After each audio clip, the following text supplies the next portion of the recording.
Yan, good morning mga idol. No? Pilipino nagpauso. Itong pagkain ito, liig ng manok, paa ng manok, ulo ng manok. Pilipino ang dahilan kung bakit kahit saang bansa na mayroong Pilipino ay mayroon ng tinda, paa, ulo, liig, buto-buto ng manok. Mula Middle East, Pilipino nagpauso. New Zealand, Pilipino nagpauso.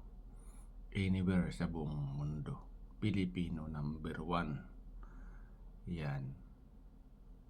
Sa abroad noon, yung ulo ng mga tupa na yan, laman loob, hindi yan binibinta.